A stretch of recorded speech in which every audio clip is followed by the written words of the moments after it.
Okay. Just I don't have any music yet, so I have to just audible it. Dun dun dun dun dun dun dun dun dun. Hey, It could be worse. Could be like Jaws or something. I would feel much more intimidated. that is a good idea. I will then insert the Jaws MP3 for my next debate. There you go.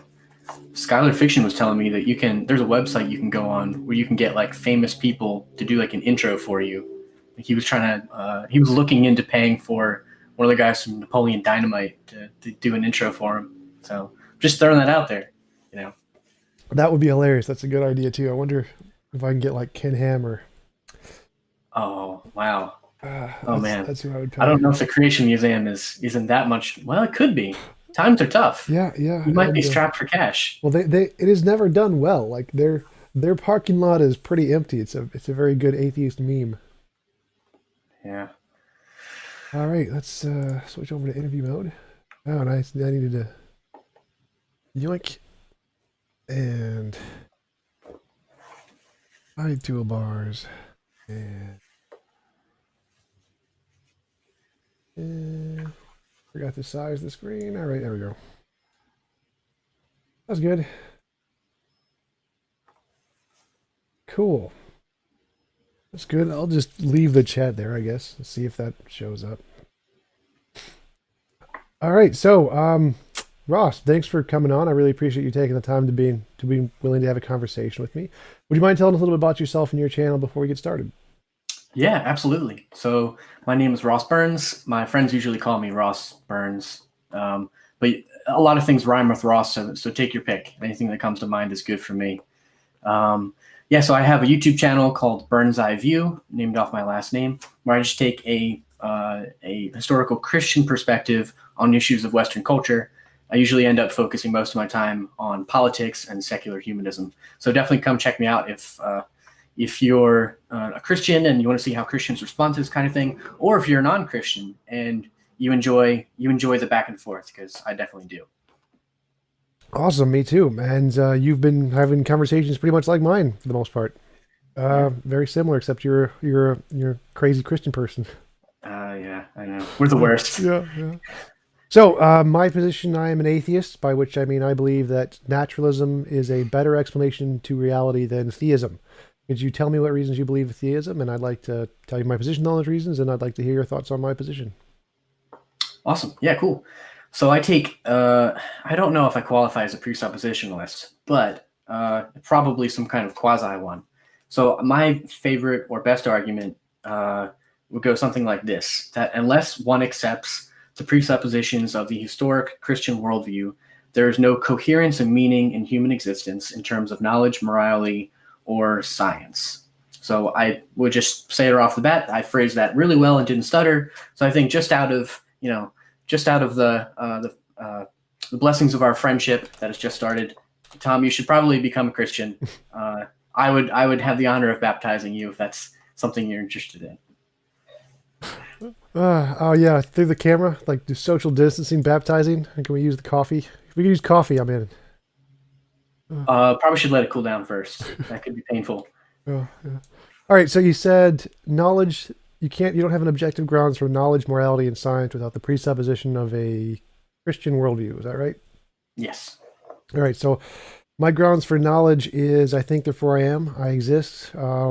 Based off the fact I think, therefore I am. We can know that reality exists with no logic because I have to exist in reality just by definition. And reality can't not be not reality because if it could, then I could not exist at the same time. And clearly, because I think, therefore I am, I do exist. So I now have a grounds for objective logic purely based off of the fact I think, therefore I am. And then I have a basis of objective math in the same way because there's only one reality and reality can't be not reality. So there's the grounds for the number one, and the number one is the basis of all math. So I can then start adding and subtracting and dividing and doing all that kind of stuff. So now I have an objective grounds for math without any reference of a God. So I have objective grounds for reality, math, and logic without any mention of a God presupposition there. But it seems like I can ground knowledge without that presupposition. Okay. I also said morality and science, but do you want to take them kind of in stride, like Yeah, do just one at do a time? one at a time. probably the best idea. So I think your epistemology of basing it on I think therefore I am, I have existence. There's some kind of difference between my imagination and what I actually experience. I think it's really interesting. I don't run into a lot of atheists who have that kind of epistemology. Would you agree that it's more on the unique side of things? No, I'd think it. Well, I mean, I don't know. Maybe on most atheists, I have no idea. Most philosophers, no. Most philosophers do start with "I think therefore I am" as a pretty solid groundwork for epistemological grounds, and so I think basing it on philosophical atheism would be pretty standard. I don't know about how most like YouTube atheists would feel about it. Okay, all right, that's fair. But you would you agree that Hume might have taken issue with your epistemology? No, I don't think so. I think that Hume would agree with the most part. I think that he would take some issues with the presupposition that it would continue on normally, but I don't think he would disagree with the "I think therefore I am" and the grounds of knowledge in that sense. Mm-hmm. Do you think that? So, from my perspective, when I hear you say "I think therefore I am," there must be a reality, because if there's not a reality, I don't exist. I don't know how you can ground logic in that, because it seems that you're using logic in order to do it. Like you're assuming the law of non-contradiction in order to demonstrate that you have a grounds for it. It seems to me. What do you think? Well, no, like logic describes reality. So we know reality exists prior to logic. So "I think therefore I am" is a description of reality, or "I exist in reality." And so then we could create some language to describe that. And the language I'm using to describe that is "I exist," or A equals A, standard logic, because we're looking at reality. I'm saying "I exist." And we're saying, well, what language describes that? Is it the A equals A language, or is it the non-standard A does not equal A language? And we can say, well, the A equals A language describes this accurately. So the fact reality exists is described by logic, not the other way around. It's not, you don't need logic. You don't presuppose logic. You just look at reality, and then what is the correct language that describes that? It's standard logic. So, would you say that one thing I don't understand in your epistemology? Would you say that logic exists, like No. apart from human? Oh, so logic doesn't exist. No, it's purely an abstract Okay. language, just like math or English. Just like it's a formal language as described in the Stanford Encyclopedia of Philosophy, Classical Logic, page, first sentence. Logic is a formal language. So Gotcha. yeah, it's no, logic doesn't exist. It's just an abstract formal language, and it's the reason it works so well with math is because there's some versions that describe reality and some versions don't. So like I can say, the sentence "I am a human," that sentence corresponds to reality, so that sentence is true, objectively true. Whereas the sentence "I am a space leprechaun" does not correspond to reality, so that sentence is not true. And likewise, in math, 1 + 1 = 2 corresponds to reality, so it's true. 1 + 1 = 5 is not true because it doesn't correspond to reality. Logic, A equals A does. A does not equal A. It does not. Same thing. So they're all just sentences and languages exactly like each other. There's no special qualifiers of math and logic that make them somehow different. It's just a language. Well, you might not be a space leprechaun. You could be a space cowboy if you were singing the right song. Just wanted to throw that out there. Yep. But It's a good movie. yeah, it's a good movie. So so I guess my question would be that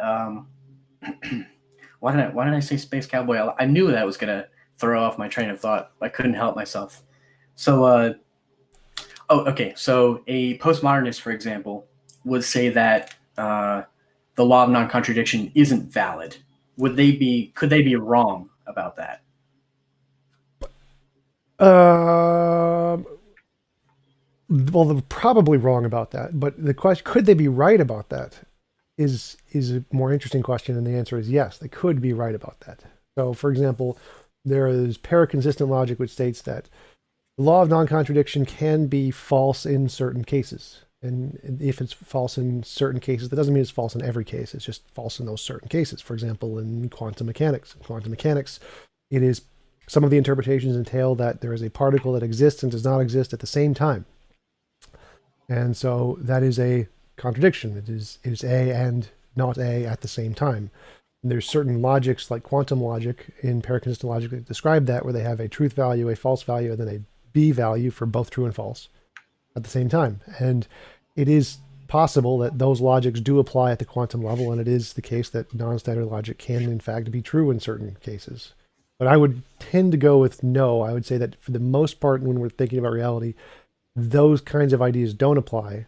And so it's probably not the case that something is true and not true at the same time. And again, I would just ground that in the fact that I exist. Because I exist, I can't exist and not exist at the same time. It doesn't make any sense.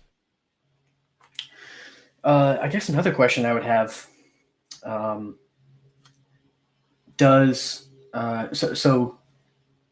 no, I don't want to mess that up. So with knowledge, does the possibility of knowledge require something like the law of causality? No. So your epistemology functions, I guess, would it be fair to say, independent of the law of causality? As far as I know, there is no law of causality. I don't think that's a thing in any philosophy. That like events are caused by other events? Yeah, there's no such law. There's not like there's nothing in any scientific or philosophical worldview that entails that. For example, everything could just be innocuously unconnected events, and that's totally fine for everything. Even science doesn't need that in any sense. It's just a useful underlying presupposition, but it's not required for anything. So as far as I know, there is no such law. Hume even pointed that out, that causality is an assumption. We don't need it for anything. He just said there is no causality. You could make a perfectly coherent model of the world without it. For example, everything could just be purely coincidental and random, and no particles are actually connected in any way. They just happen to be in the same place at the same time, resulting in people and things. So you don't actually need causality for anything.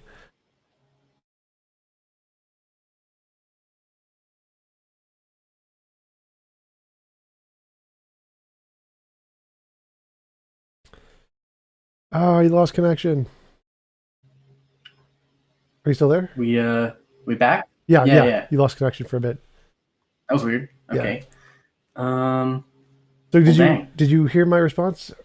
Yes. Okay, cool. So if there isn't any inherent reason for why events happen, then I don't understand how you could have knowledge of anything, knowledge or predictive knowledge of anything, if there isn't any reason why things happen. Well, I'm not describing anything that's happening. I exist. Right. So I'm not actually saying because I exist, there is this other causal interaction somehow, or my existence causes some other thing. I'm simply describing the fact that because I exist, here are the other things that I can also know from that. For example, I exist, therefore reality exists because I'm in reality. And there's only one reality, and it can't not be itself. So there's A equals A, and there's math. So I'm not actually describing any causality there at all. The causality would come later when we say, well, we can see interactions and they seem to follow a pattern on just purely inductive grounds, but that's not the ground of knowledge. That's all irrelevant to the ground of knowledge. The ground of knowledge is just I exist. So I don't need that. Mm-hmm. I don't need causality or induction to ground knowledge. I could just grant like everything could change in 5 minutes. I could stop existing, totally fine. But that doesn't stop my ground of knowledge, which is just right now I exist. Mm. So when you get past I exist, how do you have coherence in the world around you, or how do you identify meaning in it if you don't have the law of causality, if you don't have a justification for things like resemblance? How do you get from I exist, which I agree does seem like something that if anything is a reasonable thing to believe, it does seem like that you exist. So given that, how do you get from any kind of knowledge about the world around you without things like the law of causality or resemblance or things like that? Well, those aren't laws, but yeah, you would use those inductively to describe reality after the I think therefore I am. So you would start with I think therefore I am, and that grounds knowledge. So you don't need any of those to ground knowledge. But then when you go, well, I want to go further than that and say there is an external world, things in the external world interact, there is gravity and physics and science and stuff. That's when you would add in causality and inferences from the best explanation, and induction and abduction and evidence and empirical evidential stuff. That's when you would add those in. But again, that's separate from the question of can you ground knowledge, because I can ground knowledge without any of that stuff. That stuff is all secondary when talking about the world. So just the first claim of can you ground knowledge without a God, it seems like you can. It seems like you can just ground it with I think, therefore I am. Mm-hmm. Would you see, does it seem reasonable? Yeah, I guess I should be more specific on what kind of knowledge I mean. Because I agree, it does seem like you can ground knowledge that you exist and that you're having some kind of experience. If there is some kind of argument to that, I don't have it ready on me. So going out from that with things like morality or science, how do you ground any kind of knowledge of what is good or bad or true or false outside of the fact that you exist? All right, so those would be more complicated arguments. So well, the true and false thing would be grounded in the I think therefore I am. That's a part of logic. But the morality thing would be grounded in our moral intuitions, moral progress, answering moral dilemmas, solving the problems in philosophy, in the problem of ethics, the field of ethics about morality, like the is-ought problem, fact-value distinction, G.E. Moore's open question argument. So how do I ground morality? There's lots of different ways in philosophy to ground objective morality. Some of them are utilitarian consequentialism, Platonic moral Platonic objects, Mignoinian objects. There's all kinds of theories in philosophy that qualifies objective models of morality. The way I do it is I believe that morality is an abstract object, kind of like a triangle, and sentences, like I mentioned before, so it doesn't exist. It's just an abstract, like logic and math and English. It's just a thing we've made up in our heads. But some of those sentences are objectively true because they describe reality, and some of those are objectively false because they don't describe reality. And so there can be sentences that describe reality that are about morality. And so we can have moral sentences that are objectively true and moral sentences that are objectively false because they refer to something.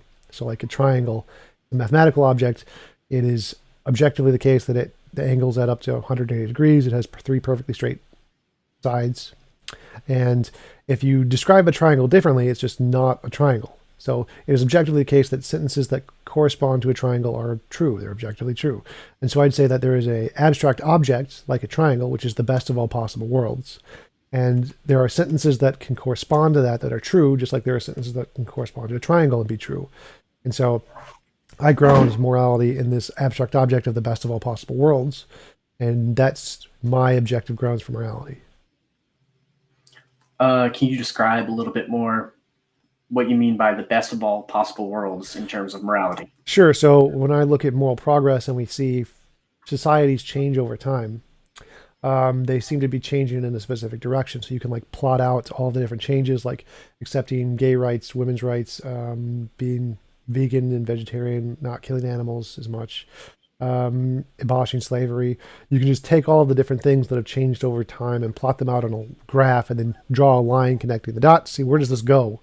And then if you follow this to the end of where it goes seems to be the best of all possible worlds. That's what I'm describing when I say the best of all possible worlds is this line graph points to this thing.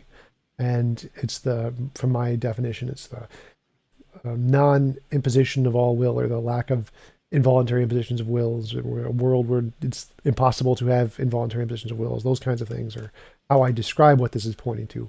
But I'm just using the inductive evidence of looking at moral progress, plotting it out on a line graph, saying, well, where does this go if it goes to the extreme?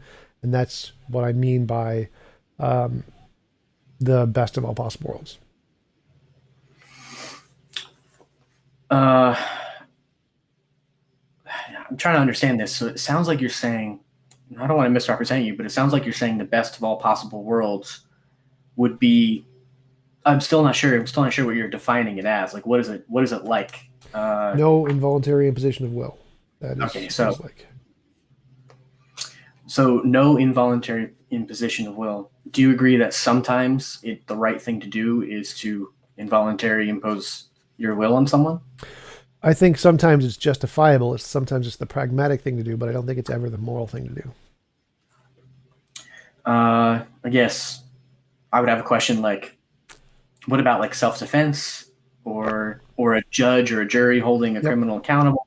Yeah, things so like that. So self-defense, again, it's pragmatic. So if I kill some person to stop them from killing me, that's a justifiable action. So I have restricted their will without their consent, because if I didn't, they were going to restrict my will without my consent. Now, that's not moral. It's not moral for me to do that. I just killed a person. I did restrict their will without their consent. And so that is an immoral action I did. It's just not, it's just justified because if I didn't do that, there's some other consequence further down the road. But like if we compare what would be the moral thing to do in that situation, if you take the absolute non-violent route of like Jainism or Buddhism and just, or Jesus and just turn the other cheek, that would be a morally superior thing to do than to kill that guy for trying to kill you. So the morally superior thing to do is to not kill him and just let him kill you. But killing him is a justifiable thing given the fact that there's a consequence if you don't do it. So even in our pragmatic world, it's justified to kill someone in self-defense, but it's still immoral. It would still be better, like if we like followed that line graph to the end, to the best of all possible worlds, where it's impossible to have any involuntary imposition of will.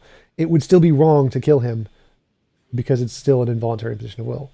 So it's not the most perfectly moral thing that can be done, but it is justifiable to kill him in self-defense. Same would be judges and juries, same thing.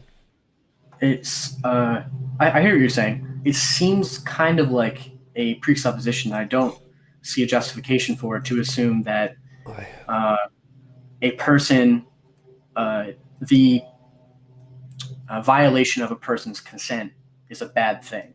Well, that's an inductive argument. So again, I'm using the evidence of the moral progress, plotting it out on a line graph, drawing a line and saying, where does this lead to?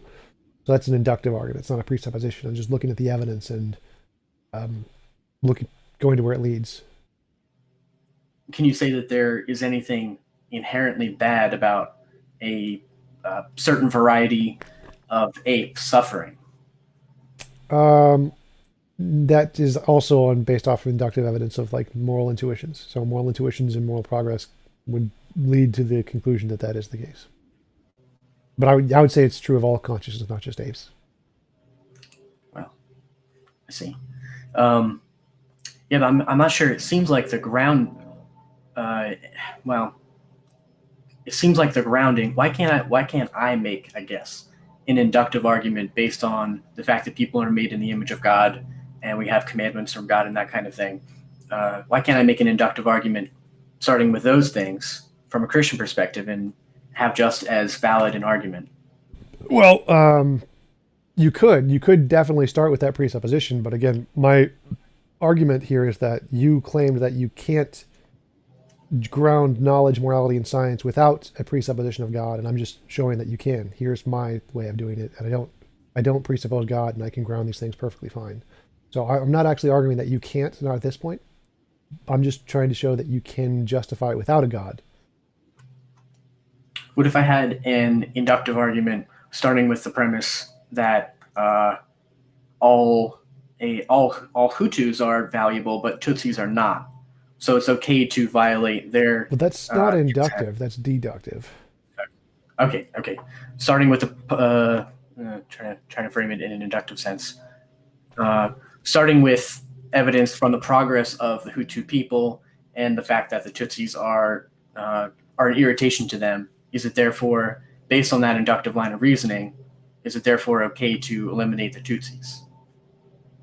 Based on my model, no. I would say that's objectively false. I would say that if we follow the inductive stream of where their morality is going, it would just lead to it would apply to all consciousness and say that any imposition on will is immoral, which would include the Tutsis. So I would say no. If they maybe created a different model and they argue that based off of their inductive experience, they say that morality only applies to them for some reason, and they have some kind of inductive backing for that. That could be their argument. They could try to make that argument. I don't know if it would work or not, but I would say that given the evidence we have right now, that is clearly false. Which evidence? The inductive evidence of moral intuition and moral progress throughout history of all different cultures. So there's something I'm not quite grasping from that. Why is the moral intuition that we have more correct than its negation? Well, I'm not negating anything. I'm when I say moral intuition, I mean all people's moral intuition throughout all time and all cultures. So I'm not negating. There's no negation there. Yeah. I'm just saying, like, if someone was to present something contrary to the trend, why would one be more correct than the other?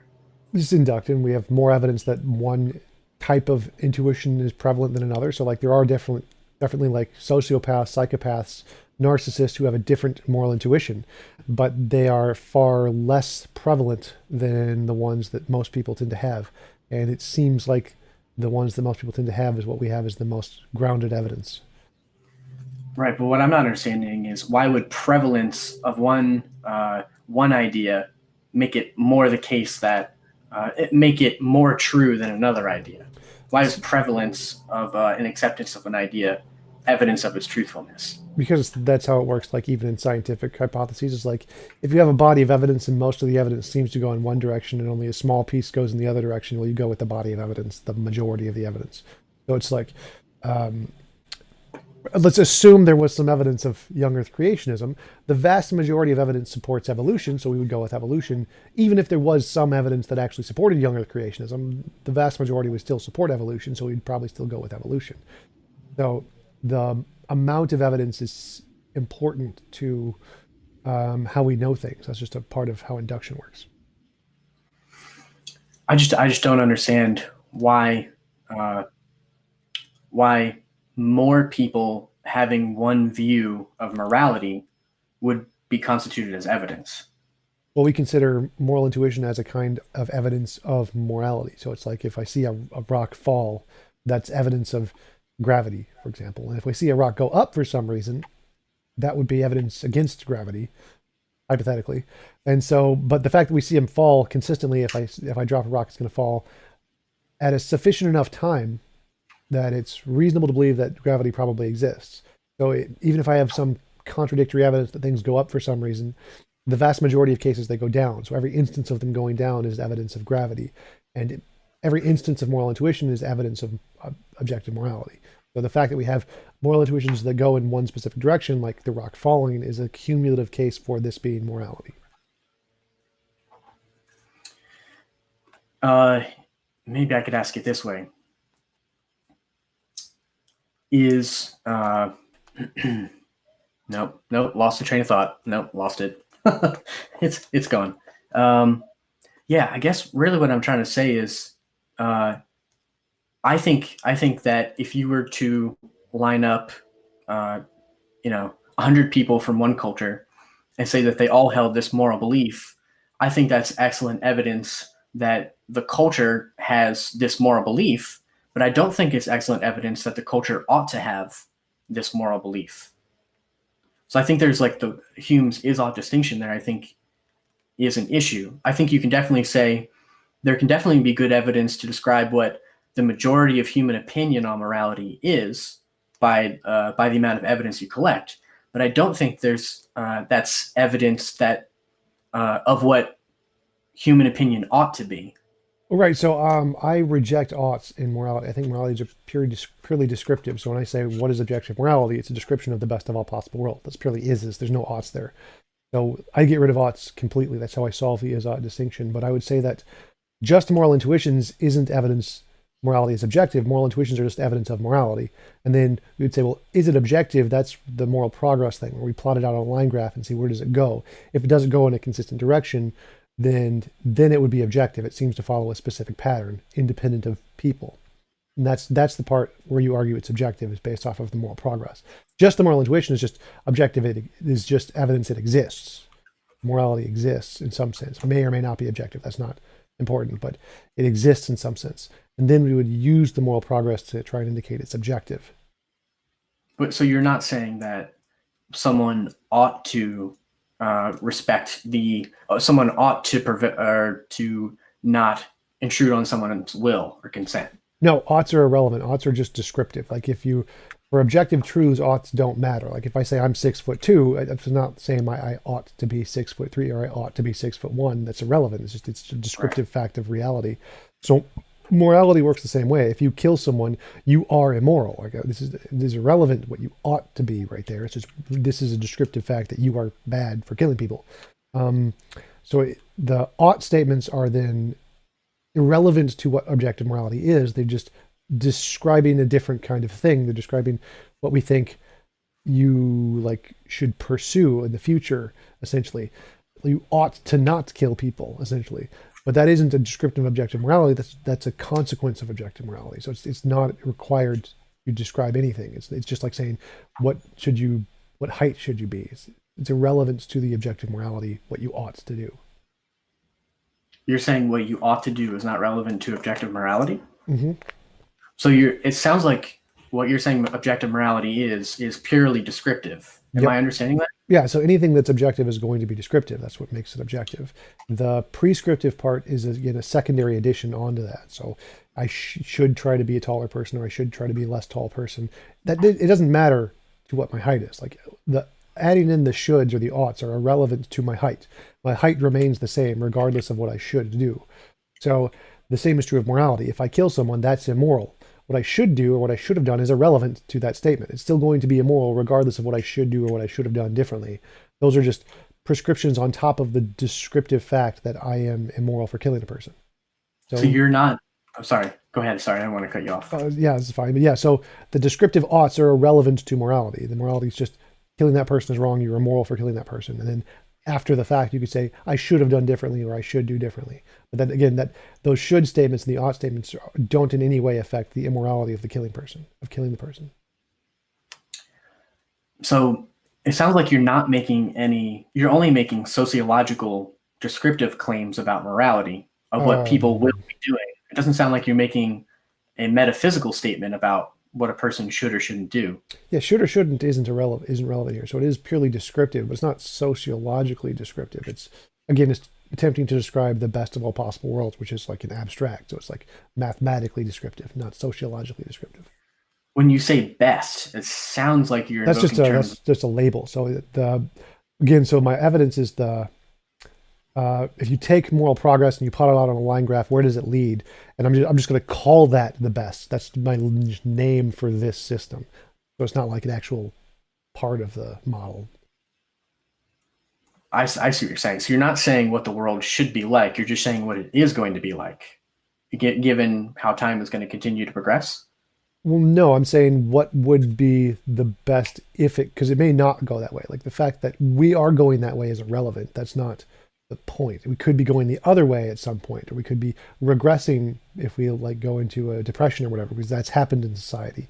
The point is that what would the world look like if we could progress to the moral pinnacle at some point? We may or may not be able to do that. That's not a part of my argument. Whether or not it will is irrelevant. Well, the direction we're going isn't relevant. It's just what would be the case. Is there a pinnacle to this? Like if gravity had an absolute pinnacle, what would happen if everything were pulled in by gravity? Then everything would be a gigantic ball in the center of the universe. That would be the end of the universe. This isn't happening. Obviously, we're traveling apart, but I can say if we take the force of gravity and apply it to its maximum of just perfectness, if gravity was the strongest force, it could just do everything it wanted to, then everything would be a giant ball in the middle of the universe. Now it can't. But that's not relevant to the argument. The argument is just stating, if we take this force and apply it to its maximum, what would happen? So I'm doing the same thing. I'm saying, if moral progress was applied to its maximum, this is what it would be. Whether or not the world is actually going in that way isn't relevant to the argument. Okay, I see. One more question I would just have would be, it sounds like you're saying that the collective well-being of all conscious creatures, is that fair? Conscious creatures or just humans or all living things? So basically I'm asking, are you a Hindu, a Buddhist, or a Jainist? So I wouldn't say well-being, I would say consciousness. So I'd say conscious consent is the most important thing of all conscious things. Anything that's conscious should have that moral agency applied to it. It's not well-being though. Well-being isn't consciousness. Conscious consent. Okay, but of all creatures capable of conscious consent should have the ability to exercise their conscious consent without intrusion. Yeah, if they have, I don't know, capable, because capable would mean, is there some way you can form them in such a way that they would have consciousness? So I would just be, if they have consciousness, they are moral agents. So yeah. Okay. So I guess my question would be, if someone said the best possible world is only my freedom to exercise free consent and not be intruded upon, or if someone said only my tribe, my family, my people group, our ability to exercise that freedom and not be infringed upon is the most important thing. Or if another person said, no, my species, or if another person said, like yourself, everyone with consciousness, everyone who's a moral agent, their intrusion, or the absence of their intrusion, would be the best possible world. How do you know that one of the four of those are correct? Well, all three of the four of those things have one thing in common, which is there is one set of consciousnesses here, and there's one set of consciousnesses here, and we're saying this one gets the moral properties, but this one doesn't. And the difference in my case is that all of the consciousnesses get the moral properties, and the non-conscious things don't get the moral properties. And the fact that why that's more reasonable is because of evidence. We have evidence that moral things have these, or that conscious things have the moral properties, given our moral intuition, moral progress. We don't have any evidence to show that rocks have any moral agency as far as we can tell. They may in the future, and if they can, I'm happy to say my model was wrong. That's okay. But as far as we can tell, there's no inanimate objects that seem to have any moral properties. And so it's reasonable to conclude that this only applies to consciousness for the time being. Yeah, so I guess my question, I agree about the rocks. They don't seem like they're thinking too carefully. Even the Pokemon are not, No, Pokemon are moral agents. Pokemon are totally real. No dream question. All Pokemon. All Pokemon, except Pikachu. Pikachu's, no one cares about Pikachu. Oh, geez. Okay, I thought we were going to agree on more things, but no, this conversation has just, it's gone down the tube. Oh, man. Okay, well, if I can try and put that aside and move on. Oh, man. No, but I guess how would you know that the exclusion of moral agents is a bad thing? Like if someone said, well, yes, we should definitely value the consent of the important moral agents like me or my tribe or my species. How would you know that they are wrong about what they're saying? Would again be evidential based off of moral progress and moral intuition. The fact that it seems to be the case that as time goes on, we include more consciousnesses, we don't restrict any, and we don't have any reason to think that we would ever stop restricting any. It should just apply to all of them. Okay. I guess that's all. I've been asking you a lot of questions. Do you have any questions for me as far as this goes? Sure. So your argument at the beginning was that you can't ground knowledge, morality, and science without presupposing a God. And it seems like I can ground knowledge and science without presupposing a God, or not knowledge and morality. And science would again be inductive. So, I mean, I think we can ground science without a God. I could make an argument for that, but I did just go with most scientists are atheists, and they ground science purely based off of inductive physicalism, and that seems to be fine with them. But it seems like we can ground all three of those things without any reference to a God. Is that a question? Yeah, does that seem reasonable to you? Like, it doesn't seem like there's a problem here. Yeah, well, I think you can ground knowledge that you exist and whatever necessarily follows from that, but I don't know that you can ground things like resemblance, that you can ground things, that the material world around you is real, things like that. I don't know that you can ground the existence of that without reference to the presuppositions of Christianity. And then morality, if we're just making a descriptive claim about what consensus of morality seems to be and what it'll eventually get to, that's one thing. But I don't think that you actually have it. It seems to me that morality is what someone ought to be doing, and what the correct idea of how to treat people ought to be. So it seems to me that you don't have, you didn't even try to have really any kind of grounding for that. And then science, I guess we haven't really discussed yet, but yeah. So yeah, the first case is, so again, knowledge is just grounded based off of those starting positions of logic and math. We can then use induction to ground everything else. Like, we don't need to have an objective grounds for causality. We can, like any naturalist can just assert there is a law of induction or a law of causality or a law that makes the universe consistent, just like you assert there is a God. So we can presuppose a natural solution to make the universe consistent or make the universe causality driven. We can just assume there is this law of nature that does this, and just we presuppose this law instead of a God. So we can do that. There's just no reason to. It doesn't get us anything. It's just a pointless addition to the hypothesis.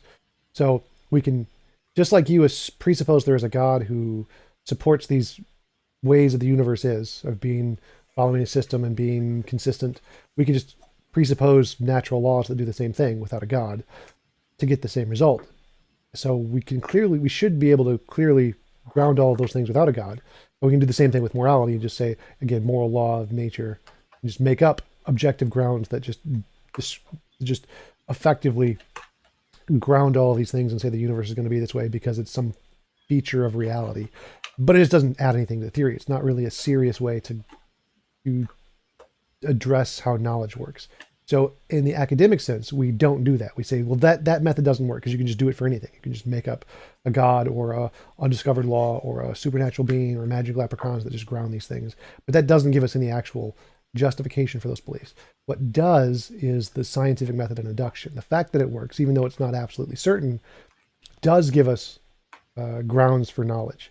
The position is called fallibilism in philosophy. It's the consensus in the vast majority of philosophers, including Christians, accept fallibilism, which means we can have knowledge without absolute certainty. So we can have knowledge that we're not in the matrix just by the fact of our inductive experiences about reality. That gives us knowledge that reality is not a matrix, even though it's not perfect knowledge.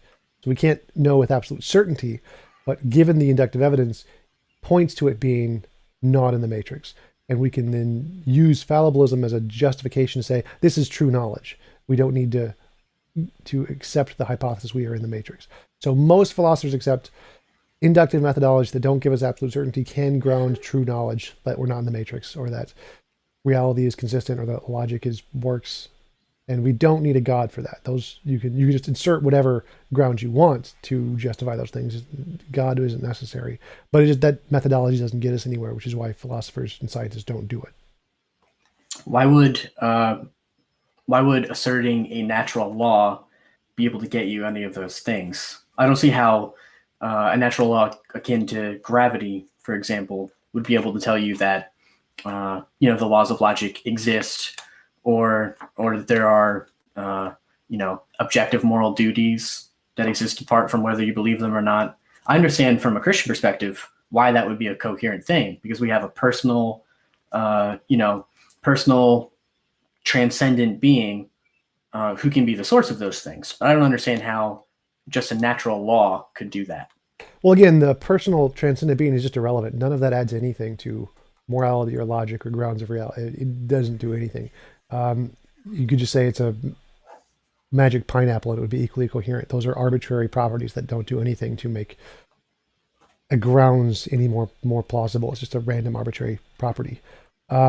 In philosophy, we can just pick anything we want, like a ground. Instead of picking a transcendent personal being, we can just pick a law of nature, or a magical pineapple, or a transcendent squirrel, or whatever. And those are equally coherent grounds for morality and logic and reason.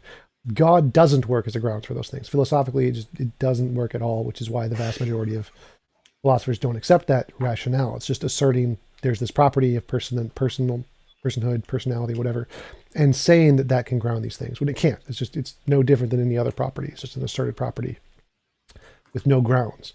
So it's the reason that a law could ground these things is the same reason that a personal agent can ground these things. It's just because we made it up. There's no actual grounds there. It's not philosophically justified that a personal agent can ground those things.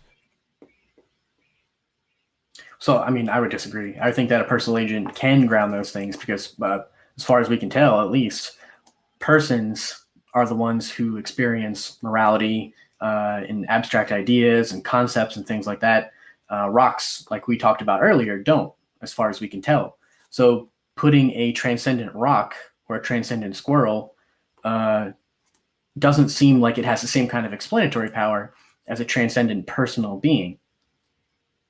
Well, yeah, but that doesn't make any sense. So the fact that we experience it doesn't mean that that a mind, the cause of it. That's a composition division fallacy. For example, we experience particles of light. Nothing else experiences particles of light. Does that mean that particles of light are parts of minds?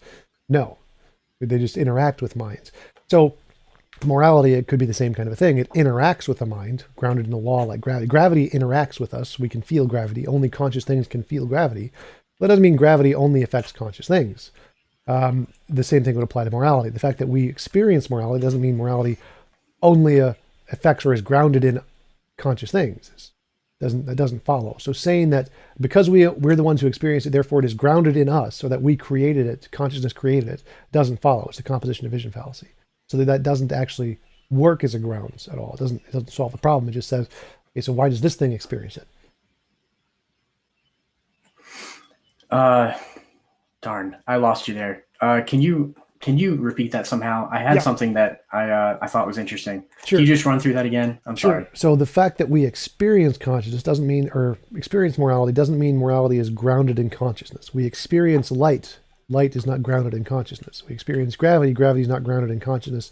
There's not like a super mind, a super leprechaun out there who's pushing everything towards the ground because we experience consciousness. It's just the fact that consciousness exists as an independent thing, objectively in the world, regardless of minds, and it affects things with minds. So morality could be the same thing. It could exist as an objective part of the world, like as a law of nature, and it could affect things with minds, like us. So the fact that we experience it is not a justification that morality is from consciousness or is from a personal being. Right. So then, remember what I was going to say. Light, things like that. Light is a physical thing, or a wave, but that's a different discussion. Yeah. But morality and concepts and logic aren't physical things. You would agree that there's a category distinction to be made between physical things like light or gravity and something like morality and logic, right? Sure. So then that would be the category distinction. I don't think that you can. Well, the argument wasn't that it's physical, therefore it's not. It's just a different category. So the point is that just because we experience something doesn't mean it's grounded in a mind. Now, there are differences, like saying math and logic and morality and light and particles. Yes, those are different things. And the only point I'm making here is that there can be things that we experience that are not grounded in minds. And if it's possible that there are things we experience that are not grounded in minds, then you can't therefore infer that because we experience it, it is therefore grounded in a mind. That's the only point here, is as long as there is a single thing that we experience that isn't grounded in a mind, then you can't conclude that because we experience something, it is therefore grounded in a mind. That doesn't follow.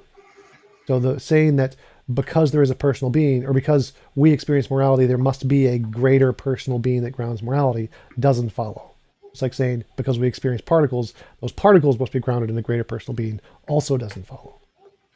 Right. So I guess the reason why I was making that distinction is because I think we would agree, even though we don't agree on everything like Pokemon, we can certainly agree that rocks certainly don't experience, but they interact with light.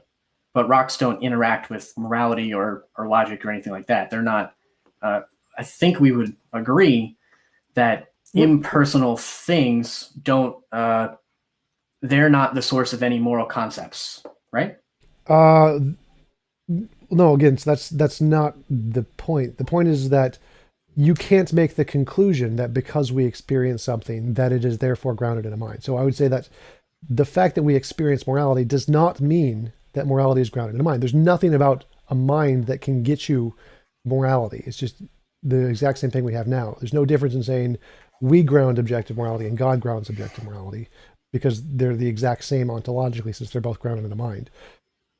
But if we said morality exists as a law of nature, like gravity, and it affects our brains in such a way that it causes us to feel moral intuitions, that would be equally as objective, because it's independent of minds. That's what objective means, is that it's not contingent on minds or what we think about it. It's true regardless.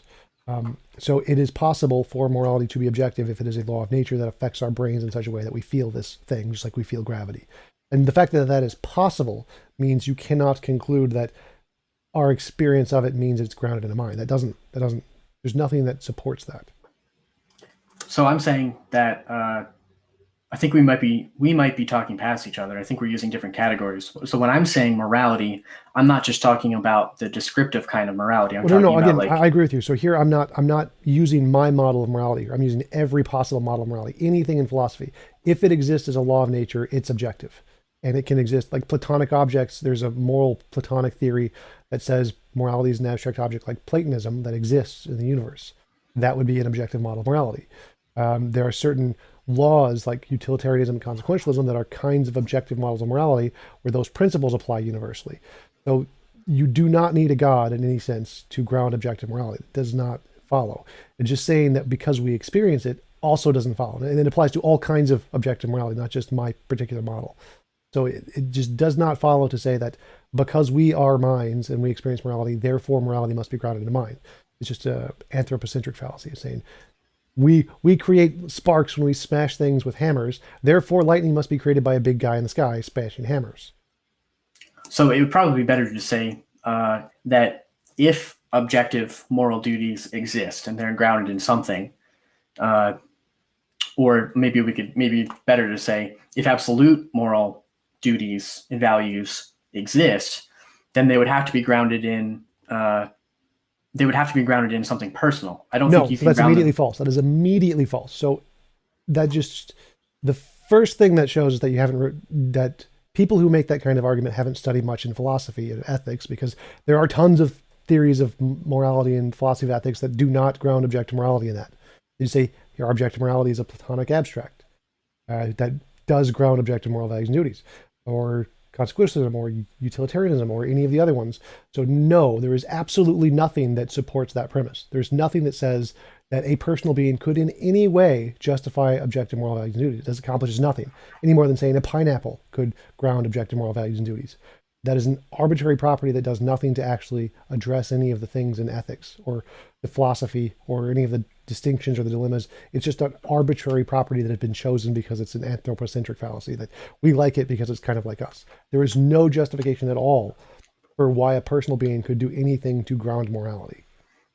So I don't think that the Platonic idea or utilitarian idea with like a teleological framework, I don't think either of those things can ground morality. The fact that people do ground them and make arguments for them I don't think that means they work necessarily. So my problem with the Platonic idea, although I would consider myself somewhat of a Christian Platonist in terms of universals, I think that universals and forms are grounded in the mind of God rather than just some kind of disembodied material world. I don't think a impersonal, disembodied material world, I don't think there's a good explanation for why that world would be interacting with ours at all if it's not governed by anything personal. I don't think that follows. And with utilitarian, well, just to address that really quick, it's really easy. It's just like a law of nature. Why does gravity interact with us? Because it's a part of reality. So I could say, why does the moral Platonic object interact with us? Again, just a law of nature like gravity. So you don't need a personal being to explain why it would interact with us in any way. I don't think that. I hear what you're saying, but I just can't see how that explains anything. To just say a natural law does it. I mean, I totally agree with you, but that's kind of the point, is that we can make up explanations of why it interacts with us, just like a theist can make up explanations of why it interacts with us. They're all ad hoc. They don't work. Like the moral realism is an unsolved problem in philosophy. We don't have objective grounds for it that everyone agrees. There's no consensus in the field yet. It's an unsolved problem. But we can all make stuff up. We can make up a God. We can make up an undiscovered law of nature. And those two things work equally as a made-up basis of objective morality.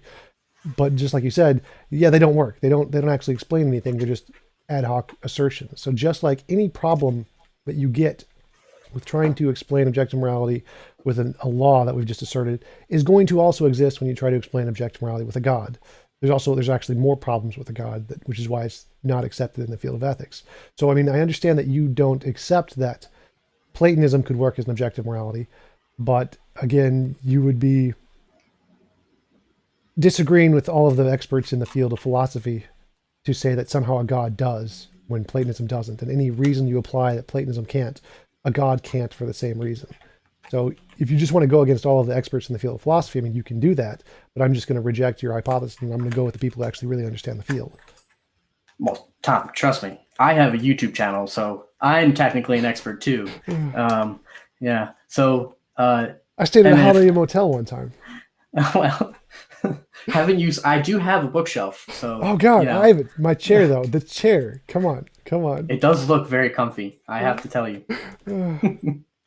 But no, I mean, I would certainly say that the Christian, at least many Orthodox Christian philosophers, and ethicists would ground in that kind of thing. Certainly, I mean, I would agree that perhaps some Muslim ones as well, but no naturalistic or atheistic philosophers would do that. But I think they do that, well, for other reasons.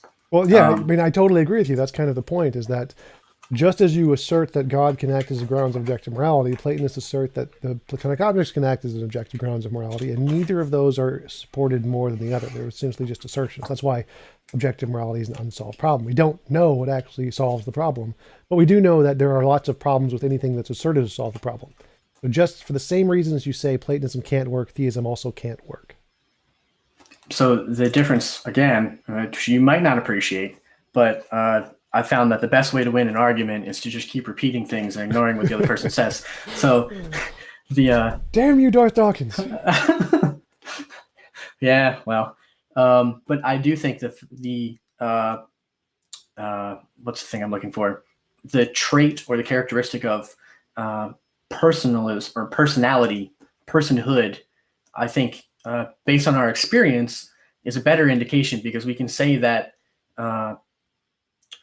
persons are the ones who entail moral propositions, and from our experience, and nothing else does. So it seems like the best explanation would be, if there is an objective ground for morality, it could be personal. Like, that would be an acceptable explanation in a way that Platonism couldn't be, because Platonism ultimately reality isn't personal.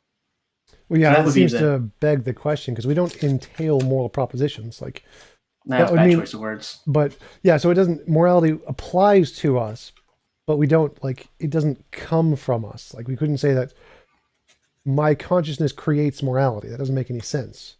Like, or moral propositions or something like that. Right. So, or just to say it in the more general sense, like, would you say that I can ground morality? Can my existence alone ground objective morality? No, because you're not transcendent. Right. So all of the experience that consciousnesses we have can't ground morality. So because they're also not transcendent. Right. So all of the evidence we have right now is of consciousnesses that cannot ground morality. We have no example of a consciousness that can ground morality. So it seems, so it seems like consciousness can't ground morality. You're saying something else does. It's this transcendent thing. Then you also add consciousness to that. You say, well, it has to be conscious and transcendent, but that seems to be an arbitrary addition there. Like, we know it can't be just consciousness. It has to be the transcendent thing. So we can just get rid of the consciousness, keep the transcendent thing, and we still have an equally good grounds objective morality if we apply transcendent pineapple, or transcendent law of nature, or transcendent whatever. So we know we need the transcendent. We know the consciousness on its own doesn't work. We need to add something else. We add this transcendent thing. So, but you're keeping the consciousness for some reason, and there's no reason to keep the consciousness just because it affects us. There's no reason to think that consciousness grounds that thing, because again, all of the consciousness we have don't ground that thing. Well, because consciousness puts forth moral ideas and pineapples don't. That's why I'm grounding it that way. Puts forth moral ideas, again, has nothing to do with grounding morality. So the fact that we can describe moral principles does not in any way say that we ground them. So the fact that we experience particles doesn't mean that particles are in a mind. So the same way would be morality would be the same thing. The fact that we put forth moral principles doesn't mean that we ground them. So again, that isn't actually evidence that consciousness grounds morality. The fact that we describe it, or that we express morality, or have moral propositions or whatever, because none of us ground those propositions. They're not grounded in the consciousness. We have no reason to think that a mind grounds these things. That seems to be like an ad hoc addition that's not there based off any of the evidence. All the evidence says that we can express them, we can describe them, but we can't change them. No consciousness can affect or change objective moral values. It doesn't follow that consciousness grounds objective moral values. It doesn't make any sense. It seems like a ad hoc assertion. Are you saying that in your view, or just in my view, consciousness can affect these things? I'm saying the evidence objectively does not indicate that consciousness can affect these things. I would say that in your view too. I think that the way we think about morality doesn't change morality. It's not subjective in that sense. So our consciousness cannot affect objective morality. It can't like change. I want objective morality to be, give me chocolate. And if you don't give me chocolate, it's objectively moral. Our consciousness can't do that. It can't change morality in that sense. So there's no evidence at all that consciousnesses can affect the ground of objective morality. There's no evidence that there's no connection between consciousness and the ground of objective morality. That's purely ad hoc. Well, I would agree that objective morality doesn't change. I mean, from obviously from my perspective, I ground it in a personal, immutable creator. So he, by definition, would have a standard of morality that doesn't change. So I don't see. Well, no. I don't see. So again, the point isn't the morality changes. That's irrelevant. The point is that there's nothing in consciousness that can affect the ground of morality, whatever that is. There is no connection between consciousness and morality. It just doesn't do anything. It's like saying, why can't I change the size of the sun? Well, because the sun exists independently of my mind. There's no consciousness in the sun. If some consciousness could affect the size of the sun, then it would be more reasonable to say that maybe there's some part of consciousness that's in the sun. There's some way that those things can affect one another. But because our minds can't affect the sun, it's reasonable to conclude there is no conscious relation to the sun. There's no consciousness in it. Consciousness can't do anything to it. There's no consciousness there.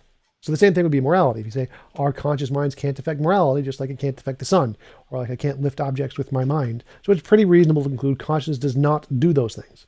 It is not grounded in my cell phone because I can't lift it with my consciousness. Did you?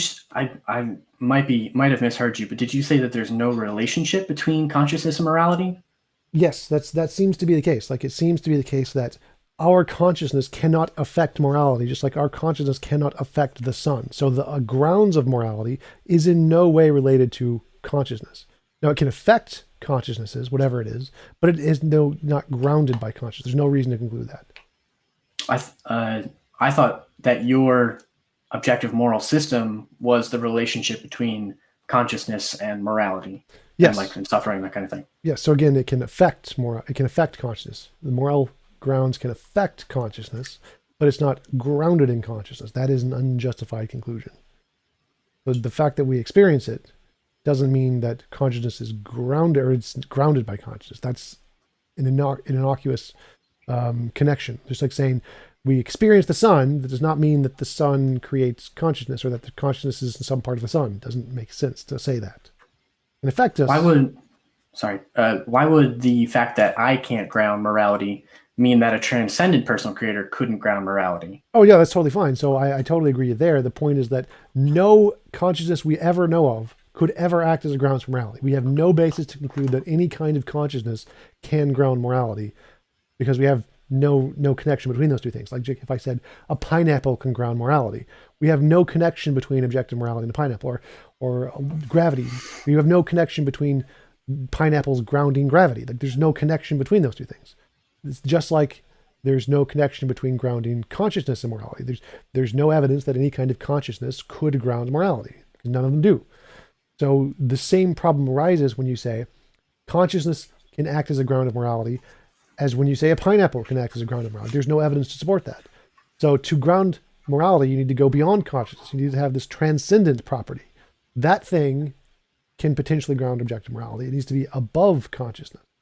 But then you're also adding in consciousness there for no reason. Like it doesn't do anything. We know we need the transcendent one. I agree with you on that. We don't have any reason to include the conscious one because there's no evidence that consciousness has anything to do with grounding morality. That's the problem. Just like there's no evidence to say that humans have anything to do with grounding morality or that pineapples have anything to do with grounding morality. There's no connection between those two things. It's just an assertion. Would you say that conscious creatures interact or have a relationship to morality that pineapples don't? Yes, we interact with it. Where does morality in your worldview come from? Well, again, that would be a different part of the argument. So my argument here is just that there is nothing about consciousness that has any relation to grounding morality. We have no evidence of a consciousness grounding morality. It isn't a thing. Like all of the consciousnesses we know of, all of the evidence of morality we have, none of those have any relation to grounding it. There's no connection between those two things. That's the problem. So I'm trying to draw out the connection, the connection that I see. So in your worldview, where did morality come from? Like where is it? Like how do we know that it exists? If in the sense that you believe it exists. It came from evolution. We know it through moral intuitions and moral progress. When you say we, I assume you're talking about all humans. Conscious. Yeah. Right. But that's my point. Like, that's where morality comes from conscious creatures. Again, so that's how we know of it, but that isn't where it is grounded. So you're conflating different ways of comes from. So our understanding of gravity comes from evolution. Gravity does not come from evolution. So concepts, morality is a concept. Would you agree with that? Yes. So then concepts only exist in minds, consciousness, right? Yep. So again, logic and math, triangles did not come from humans. We describe triangles, like there are certain statements of English that correspond to reality, and those are statements that are true. This reality doesn't come from the mind, though. The sentences come from the mind, so our moral sentences, our expressions of morality come from minds, they're abstract. But the morality itself does not need to be abstract. The abstracts just describe the morality. That's what makes it objective. So the morality came from evolution, just like logic and math came from evolution. But logic and math and morality describe something in reality independent of where it came from. Now, see, I don't understand. It sounded like you were saying that logic, math, and morality exist outside of our consciousness. No, they only exist in our consciousness, but they describe things that exist outside of our consciousness. Right. So if they only exist in our consciousness, that seems to kind of help out my argument. That's what because they don't exist in pineapples. No, again, so like triangles only exist in human minds. There are no triangles anywhere in the universe, but they describe a relation in reality. So the relation in reality is, again, abstract, but it's still a part of reality in that sense. So it's not in minds. Minds don't ground triangles. They're not, triangles don't only exist because minds imagined them to exist. They are an objective relation descriptive of reality, and that part is what matters. That's what makes it objective. So are you saying that things like triangles and logic and morality, are they things that we discovered, or are they things that we created? We created them. That's the point. We create a language, and that language corresponds to the way reality is. Mm-hmm. So even though all of the language is made up in our heads, it still refers to something that isn't made up in our heads. Mm-hmm. So with morality, are you saying that morality doesn't just exist in our heads? Yes, that's one of the cases, that you cannot conclude that morality is purely mental just because we experience it. It could just be like gravity. It could be a thing out there in the universe. What do you think? Do you think it's a thing out there in the universe? No, I think it's abstract. So I think it's like logic and math. Okay, but so we're describing something that's happening in real life, but it just exists in our minds. So again, so the only argument I'm making here is that you cannot conclude that in any sense that morality is grounded in consciousness. That is totally unsupported, just like saying morality is grounded in a pineapple. The fact that we experience it does not justify that conclusion. And I can prove that just by saying we experience gravity. Gravity is not grounded in minds. There are examples that the fact that we experience something does not mean it's grounded in a mind. So my personal case, I do believe it's grounded in a mind, and that's totally fine, but it's not based off of that reason. So that reason fails. You cannot conclude that consciousness is grounded in a mind because we experience consciousness. That argument fails. That's the only point I'm making. So morality could be a law of nature, and that's perfectly consistent with everything we see and experience. Okay, well, I would definitely disagree, but do you want to move on to something else? Because I think we've been at this for a while. Yeah, I mean, I would just say that, if you want to disagree with the consensus in philosophy, you can, but I'm just going to say that's not a credible position. Yeah, so if you wanted to move on to something else, for sure, that's fine. Okay, yeah. Do you have any? Do you have anything to ask me? Let's see. So one of the problems with God grounded in morality is that it's totally arbitrary. Like, something is only objective if it's mind independent, if it's not determined by what someone thinks about it. And it's one of the earliest arguments against a God grounded in morality is the Euthyphro dilemma, which states that, is something good because God says it's good, or does God say it's good because he measured that it was good based off some independent standard? And then I'm sure you're aware that Christians have historically responded that the nature of morality is inherent in God's nature. So he's not referencing something else, and he's not arbitrarily determining something. It's consistent in his character, which is especially relevant in the historical Christian position of Trinitarian God, which something like a Unitarian God in Islam it's kind of hard to say how they could ground something like relations between persons. Like, where did that come from? Did God at some point learn that?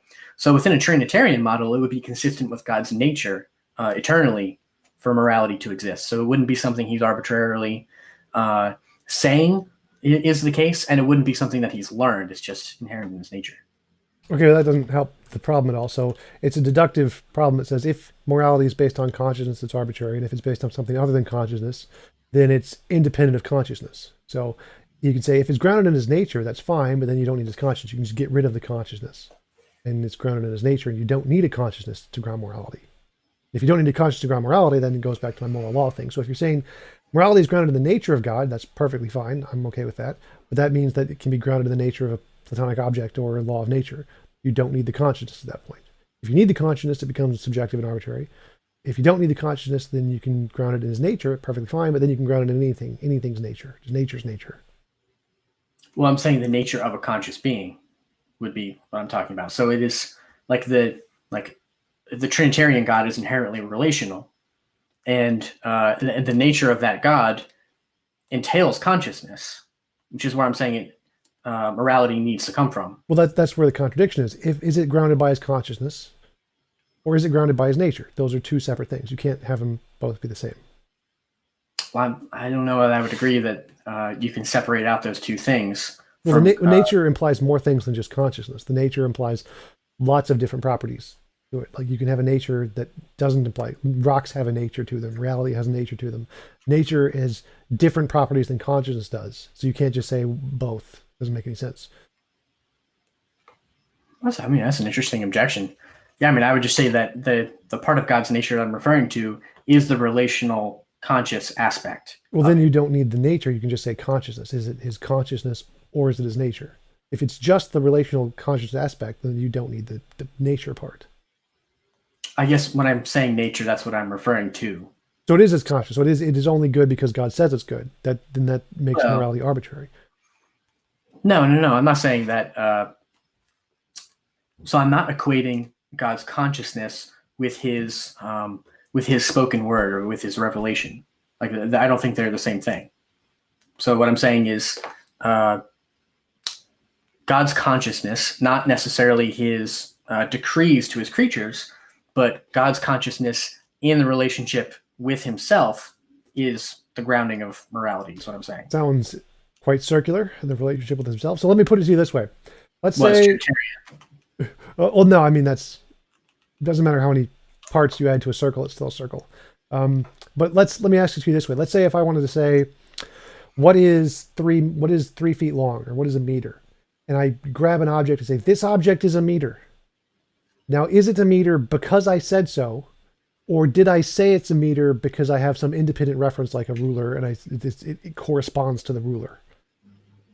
Now, if I said it because it corresponds to the ruler, that's objective. It's an objective measure. There's something independent of my say-so that we can say, yes, here is how we can assess that this is 3 meters. If it's just 3 meters because I said so, then it's arbitrary. I could have said a different object. I say pencil is 3 meters. It's not. I just said so. So the question is when God says, okay, this is a moral object, is he saying so because of his consciousness, just like I did for the pencil, or is he saying so because there's an independent measure? Now, if there's an independent measure and that's his nature, that's perfectly fine. He can be the independent measure. Like say, I am a ruler, and my ruler is that. But the consciousness is then irrelevant. You don't need the consciousness. You could just kill off the consciousness and just use that as a ruler. You don't need the consciousness. So it's a true dichotomy, either P or not P, consciousness or not consciousness. If something is moral, or if the ruler or if the object is 3 feet because I said so, it's arbitrary. If the object is 3 feet because there's an independent reference, which would include my nature, then it's subjective. So how do you square that circle? Because it's a true dichotomy, either consciousness or no consciousness.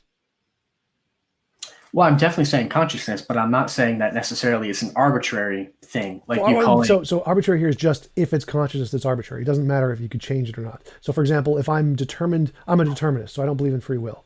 So I couldn't pick a different object. Whatever object I picked and I said, this object is 3 meters, I couldn't pick a different object. I'm determined by my nature to do that. But it's still arbitrary because it's my mind that's doing the determination, not the independent reference. So it doesn't make a difference if you could have picked a different thing. It's irrelevant The arbitrary part is because it's the consciousness. I'm saying that all choices that a conscious being makes are necessarily arbitrary. No, the arbitrary is just like this synonymous with subjective. If it's contingent on a mind, it's subjective. It doesn't matter if the mind couldn't have done otherwise or not. It's irrelevant. Mm-hmm. Yeah, I see what you're saying. At least I think I see what you're saying. Yeah, so I mean, I'm just saying that, like the property of, I don't know, length or something like that, it has eternally existed in the mind of God. So it's not something that he at any point decided or anything like that. It's something that has always existed within his mind. So I don't think it's arbitrary. It's not like with Euthyphro, the gods that he was referring to are things like Zeus, who came into being at some point. So anything that Zeus decided would be necessarily arbitrary or based on some kind of other standard.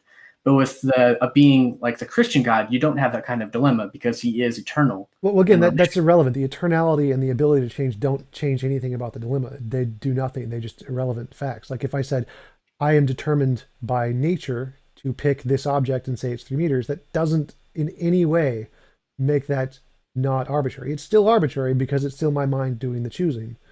It doesn't matter if my mind is eternal. Like you'd say, well, you're an eternal mind, and your eternal mind decided to pick this object as 3 meters. Does that mean that object is 3 meters? No, it's still arbitrary. That still is an arbitrary distinction that object is 3 meters because you don't have an objective reference that's independent of the mind. For it to be objective, it has to be a reference independent of the mind. If it's referencing the mind, it's subjective. So the problem here is that it doesn't matter if it's eternal. It doesn't matter if it's determined by God's nature or if I'm determined by my nature. You can just try and phrase it in just using the example of the 3 meter stick. If I want to say what is 3 meters, I say this object is 3 meters. How does your solution get that object to be not arbitrarily 3 meters? Like how does applying that property to me make this object not arbitrarily 3 meters just because I picked it? Well, I think with you, no offense, but with you, it would be necessarily arbitrary. But I don't think it would be with God. Well, no, what's the difference? What would you apply to me to make that not arbitrary? So apply a property to me to make that not arbitrary. Well, so if you were a transcendent being who has always existed, and the thing with length and morality, I think, are two different things. I don't know that it's just the distinction between particularism and methodism. So it doesn't make a difference what you do, whether it's length or morality or weight or time or speed or anything. Any property has the same distinction. It's just a philosophical distinction between particularism and methodism, where you say whatever quality you're describing is it this way because someone said it's this way, or is it this way based off of an independent measure? And if it's this way because someone said it this way, it's always going to be subjective. It doesn't matter if it's the property of gold or how many what is weight or what is a heap or what is pretty or beautiful. It's always going to have that same distinction. So the difference between length and morality doesn't matter to the analogy. So you can just change it to anything you want. You get the same dilemma. So the question is if something is gold essentially, and I said it's gold because it has, I like it. I like this object. This object is gold.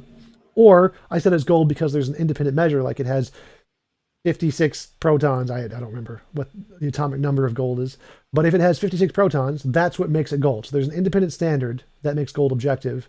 Or is it gold just because I said so? So that's the question about morality. Is it morality because God said so, or does it have some independent measure that makes it moral? Well, I would say God is his own measure for that. Well, again, that's fine, but that means there's no consciousness there. So the consciousness isn't the measure at that point. If the consciousness is the measure, it's subjective. If it's something other than the consciousness, it's objective, but you don't need the consciousness. Right. What I'm saying, well, if he references himself, he is a conscious creature, right? Yes, but again, if it's the consciousness itself that he's referencing, then it's arbitrary. And if it's a part of his nature, which is more than just consciousness, because nature applies to things more than consciousness, then it's not his consciousness. It's something other than his consciousness that's doing the measuring. Well, I don't think consciousness, like if I said, I am 6 feet tall, like that's true of my body. Like, but it's not my consciousness. My consciousness is irrelevant here. Like, if I died and my consciousness left my body, you can still measure my body to be 6 feet tall. The objective measure of the height is true independent of the consciousness. So if I reference my nature, that is irrelevant to the consciousness. Right, but so what I'm saying is that because God is a conscious creature, he's always experienced relation and morality and things like that. So it's not something that so I don't think you can separate out his consciousness and his nature as two separate things about God, is what I'm saying. So if he references himself the way he is, and the way he is as a conscious being interacting with himself in a Trinitarian kind of way, then I think that's the ground of morality in a way that you couldn't be. No offense. Well, again, so that doesn't work because consciousness and nature are two separate things. You can have nature without consciousness. Like all roses are flowers, not all flowers are roses. Well, I agree, but I don't think that's the way with God, at least in the Christian conception. Well, then there's no distinction between consciousness and nature, and you've done nothing to solve the dilemma. You've just said, I'm going to pick consciousness and say it's determined by his consciousness, and I'm just going to call it his nature. If there's no difference between God's consciousness and God's nature, then you haven't done anything to the dilemma. You've just picked the first horn and said, it's because God says so. Yeah, I mean, I'm not seeing what you're saying. I'm not picking up what you're putting down. The dilemma is something moral because of God's consciousness, or is it moral based off something other than God's consciousness? Now, if you're saying God's consciousness is his nature and those things are synonymous, then you're just picking it's because of God's consciousness and just changing the word consciousness to God's nature. You've done nothing to the dilemma. You're just picking the first horn of the dilemma. So the solution that you're saying that theists have provided doesn't work at all. It does nothing to the dilemma. You've just picked the first horn of the dilemma. So does that make sense? Yeah, I mean, I don't think. I don't think it makes sense. I'm sorry. Okay, let me go through it again. So again, the dilemma is: if something is determined by consciousness, it's arbitrary. If it's determined by something other than consciousness, it's objective. Which one is morality? Right. So I'm picking option C, I guess, because I don't. Well, that's the thing is that if God's consciousness and his nature are the same thing, because you said they're the same thing, then you're not. There's no option C there. You're just picking the first option. You're just calling it nature instead of consciousness. That's the problem. Right, but I'm saying his nature entails consciousness. I'm not saying that they're the same thing, that his nature is his consciousness, or at least if I did say that, I misspoke. But I'm saying his nature entails consciousness. Okay. So there is something else other than his consciousness that is determining morality that isn't his consciousness. I guess that's an interesting way of asking it. I'm not sure. So I don't think that there's like the being of God, which is conscious, I'm saying is the ground of morality. So he's saying what morality is based on his nature. So I don't think it's an either or. I don't think it's is it arbitrary or is it referencing some independent thing from himself? Because he's referencing himself. Well, no, it's an independent thing from his consciousness. It can still be a part of himself. Like I can say I am 6 feet tall. That is still referencing, it's part of myself. But it's a different thing from my consciousness. So again, the dilemma is it determined by consciousness, in which case it's arbitrary, or is it determined by something other than consciousness? The thing other than consciousness can still be God's nature. I'm okay with that. That's fine. But it's not his consciousness. So then I'm grounding it in his relation with himself, but that entails consciousness, which is... Well, again, so you can't do that again. So if it's his consciousness, if it's just his consciousness and nothing but his consciousness, it's arbitrary. If it's his consciousness plus his nature, that means there's something other than his consciousness determining morality. It's the consciousness plus the nature thing, this non-conscious thing. So either it's consciousness or not consciousness. Are you following? Maybe I could say it's more than consciousness. Would that? Yes, that's perfectly fine. So you're saying it's consciousness plus not consciousness. Sure. So again, when we ground morality for us, we're saying consciousness isn't enough. You need this other thing, this transcendent thing. For all humans, just the reason I can't ground morality is because you need this consciousness plus this other thing. So for God seems to have the same problem. He Right, can't but ground because he needs this other thing. And he's just going to say he has this other thing. which is himself. That's fine, but again, that's not his consciousness. So if you say that, that's fine, but that's just accepting the second horn of the dilemma. It's not his consciousness determining it anymore. You don't need the consciousness. Right, but the standard is himself. Okay, so it might not be only his consciousness, but he's still not referring to something independent of himself. Right, that's fine. So I'm not saying independent of himself. I'm saying independent of his consciousness. That's the argument. So if you say, yeah, we can ground morality in a God's nature, I'm okay with that. But it's not his consciousness we're grounded in. It's his nature. And those are two different things. And if you want to say that it can be grounded in a nature independent of a consciousness or as a combination of a consciousness, then there's at least some part of morality that isn't grounded in consciousness. You don't need a consciousness to ground morality. Some part of it is grounded in a nature that isn't conscious. Well, sure, it can't only be consciousness that grounds morality. I think that the being of God is necessary for that too. Right, so there's something non-conscious that is a part of ground of morality, and I can just use that to say that same thing. We can just get rid of consciousness at this point and say, well, we're moving towards that direction. Let's just get rid of the consciousness, and we can still do it. So some part of non-conscious things can be used to ground morality, which means by extension we can ground morality without a consciousness. Well, I don't think so, because I'm saying I'm not saying it's only God's nature apart from his consciousness. If you take that part out, then you can ground it. I'm saying both things. So I'm just saying that because you are accepting the second horn of the dilemma, there is a part of something that is non-conscious that is a part of the ground of morality. And I'm just extending from that and saying, okay, I can just ground morality in that thing. So as long as you grant that morality is necessarily grounded in something that is partially not conscious, that is sufficient. That is sufficient for me to make my point. Well, I don't see how then you could go from something like a pineapple or something like that to do the same thing. Well, it's just any property that isn't consciousness. So it's some other property. And then I could just replace that other property with, instead of being transcendent, pineapple or whatever. Because we don't have any evidence of what that other thing is. Well, pineapple, law of nature, whatever we want. Yeah, I mean, I don't think that works. How so? I don't think you can. Like, why would transcendent in any way have anything to do with objective morality? What does transcendent get us? Do we have any evidence of any transcendent thing that grounds anything? Well, I'm not presenting an evidential argument. I'm presenting a transcendental argument. So what I'm saying, I think we already agreed, right, that if morality had to be objective, it would have to be grounded in something transcendent. Well, I granted that for the sake of the argument, just to make this point. But now asking, what is a transcendent thing? Do we have any evidence of a transcendent thing? Is this a property that we know exists in some sense that can do anything? Like, how does transcendence ground anything?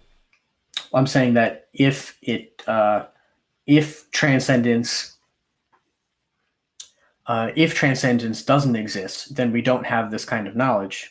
So I'm asking the other question: how does transcendence give it anything? What is transcendence? How does transcendence as a property ground anything?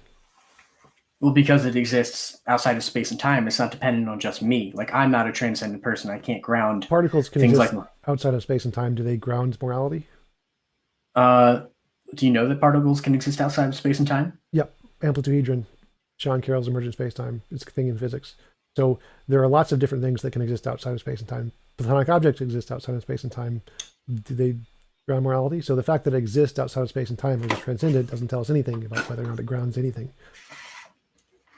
Well, so the two things I was putting together was, well, I do have some questions about that, but the two things I was putting together was transcendence and personality. So if you could say a particle exists outside of space and time, which follow-up question would be, do you believe that things exist outside of all space and all time? Space and our time. Space and time. Yeah. So what it means to exist outside of space and time, we don't know. Like, would that be another kind of space and time? Maybe. We have no idea, but we have no idea. So we know it exists outside of the known space and time. Is that other thing a different kind of space and time? No idea. Right, that would be the important part. Because I'm saying that God exists, from the Christian perspective, exists out of all space and time. Whereas a particle example you brought up might not necessarily. Well, yeah, it could or could not. It just depends on how you define it. So I can just define that particle existing outside of all space and time, just like you would define God as existing outside of all space and time. It would just be the same ontological exception of space and time. But I don't see how the particle, because it's not personal, it doesn't have any consciousness. I don't see how it can help you with things like Well, again, logic or math or morality. we know consciousness doesn't ground any of those things. It has no connection to grounding those things. Those are things that are descriptive of reality. So you don't need consciousness for any of those things. And you can disagree with that. That's fine. But I'm just going to go again. Consensus. We don't need those things. So the point is that transcendence. How does transcendence do any of that? Transcendence doesn't ground anything. That property, just because it exists outside of space and time, does not in any way ground anything else. Right, and I'm saying if transcendence is coupled with consciousness, then you have the ability to do that. Consciousness can't ground it, and transcendence can't ground it. So adding them together also can't ground it. Well, I'm saying that is what happens. That, at least in theory, that is what happens if you couple those two things together. Because one independent of the other can't do it. I think we agree on that. Just us together, our consciousness can't do it. Just a particle outside of space and time, I don't think can do it either because it's not conscious. So I don't know that we agree on that, but so let's say that I teleported outside of space and time and became transcendent. Would I automatically ground morality? I don't know how that would work. I don't know how you. Well, it doesn't matter how it would work. That's not the point. Is that suppose it could happen? Would that, based off of your logic, if I can just teleport outside of space and time, does that mean I somehow ground objective morality? Well, I don't think you're a being that could exist outside of space and time. Well, the could isn't relevant here, so it's just a logical proposition, transcendental, or what is it? I think it's a transcendental. I don't remember transcendental argument. If A equals B, B equals C, then C equals A. If something that is conscious and outside of space time grounds morality, and I could teleport outside of space and time, and I'm conscious, then I would then ground objective morality. So it seems like based off your logic, just anything that is conscious that could exist outside of space-time would just be the grounds of objective morality. Problem is that is totally arbitrary. Well, I don't think it follows, because it sounds like what you're saying, at least in my mind, what is being said is if a being who cannot exist outside of space and time exists outside of space and time, then he could do these things. That's what I'm hearing. No, so I'm asking how. So just the fact that it's outside of space-time and the fact that it's conscious does nothing. It accomplishes nothing. Like there could be a deist god that's outside of space-time that doesn't ground morality. There could be a conscious agent that does nothing outside of space-time and it doesn't ground morality. There could be a bunch of consciousness outside of space-time. Do they all ground morality? Like that just those two properties gives us nothing. Well, I don't think a deist works, at least in the epistemological sense, because we could never know, by definition of deism, what kind of morality he's grounded. Well, again, this is an ontological question of how does it ground morality. Epistemology is irrelevant. How we know about it doesn't make a difference. The question is you said having these two properties of being transcendent and being a mind grounds morality, but I just listed a whole bunch of things that are transcendent and have a mind and don't ground morality. Well, I think a deism sort of being could ground morality. Just the other problem attached onto that, which is an epistemological issue, is we could never know the definition of what deism is. It could, but it also could not. Like there could be a deistic god that is amoral or doesn't care about us at all, or there could be multiple gods like polytheism, or something above a god like transtheism, or omnism, where there's a whole bunch of different kinds of contradictory gods. There's a bunch of different options of what could exist outside of space-time and have consciousness, and there's no evidence of how that explains morality, because they do and they don't, and there's a combination of contradictory ones. That those having those properties is nothing to explain objective morality. With something like if there were multiple gods outside of space and time, then none of them would be ultimate. So none of them could be the source of anything ultimate. And with transtheism, I'm not sure exactly what you like. Are you speaking of like Paul Tillich's kind of transtheism? Just the general kind where there's something above a god. Wouldn't that thing above the god be God? No, because it doesn't need to be conscious. So anything could be above a god, like a law could be above a god. Karma, dharma could be above a god, which is some kind of feature of reality, like in Buddhism. There could be all kinds of things above a god. Platonic objects could be above a god. Logic could be above a god. Right. I think ultimate reality has to either be personal or impersonal. And if it's impersonal, I don't see how it could be the ground of anything that exists in consciousness. Well, it's just a composition division fallacy. The fact that consciousness exists doesn't mean that you need consciousness to make it. how could a rock or something impersonal like that produce something like morality or Emergent properties. So it's just the same way a rocks could produce a sun. If you add them together and they interact in such a way with an interaction of a new law, it can produce a new feature. a abstract conceptual feature? Yes, that's how brains work. So like our brains are just rocks that smash together and fizz, to quote Seitz and Bruggencate, and they create abstract objects through thinking processes. Well, that's a whole nother conversation. But yeah, I mean, I don't know. I just don't see that's. I mean, that's another whole conversation. Can a rock produce consciousness? Is that a sufficient kind of explanation? Can we say that you know that we are only material? And that's a whole nother thing. I don't know if you want to get down.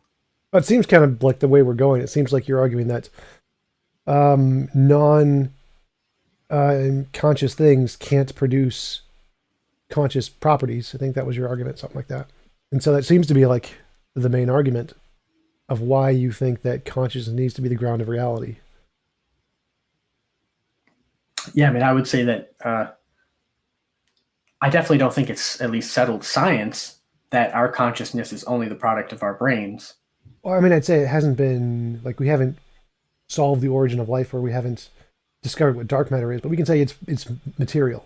That's the consensus in all of the academic fields, say it's material.